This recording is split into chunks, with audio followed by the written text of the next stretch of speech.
chimie sur l'abondance isotopique.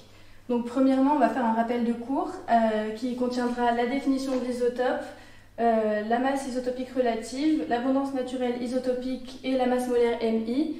Et pour finir, on appliquera tout ça dans un exercice résolu. Passons donc à la définition de l'isotope.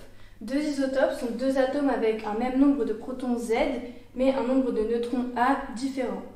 Il existe deux types d'isotopes. Les isotopes naturels, qui sont des éléments stables et radioactifs, et les isotopes artificiels, qui sont des éléments radioactifs avec une durée de vie courte. Passons donc maintenant à la masse isotopique relative.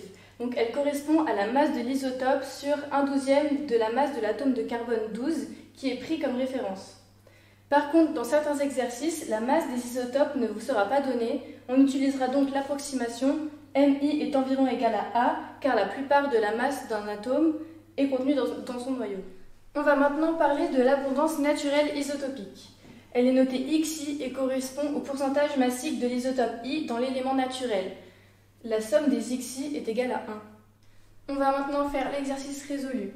On a donc le potassium avec un Z égal à 19 qui existe sous trois formes isotopiques. Le potassium 39, 40 et 41 et on a leur masse molaire. On a aussi la masse molaire du potassium et l'abondance isotopique relative du potassium 40 qui est égale à 0,012%.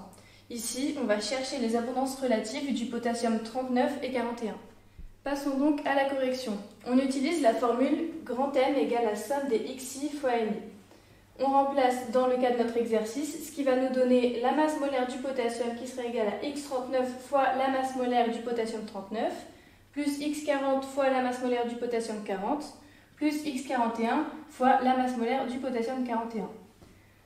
On sait que X39 plus X40 plus X41 égale à 1, car par définition, ce sont les trois seuls isotopes qui existent dans notre élément, donc la somme de leur pourcentage sera égale à 1.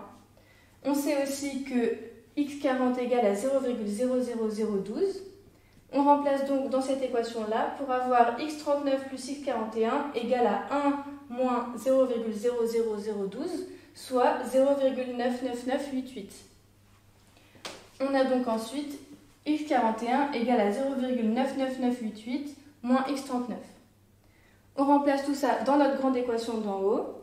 On a donc la masse molaire du potassium qui serait égale à X39 fois la masse molaire du potassium 39, plus 0,00012 fois la masse molaire du potassium 40, plus 0,99988 moins X39 fois la masse molaire du potassium 41. On se retrouve donc avec cette équation. Le but ici va être d'isoler X39. On va donc factoriser X39 par la masse molaire du potassium 39 moins la masse molaire du potassium 41. On va passer ce terme de l'autre côté et on va donc se retrouver avec cette grande fraction au final pour avoir X39 égale à 0,9307. Ensuite, pour X41, il sera donc égal à 1 moins l'abondance relative du potassium 40 moins l'abondance relative du potassium 39 qu'on vient de trouver. On aura donc au final X41 égale à 0,0691. Merci d'avoir regardé. N'hésitez pas à poser vos questions en commentaire. À bientôt.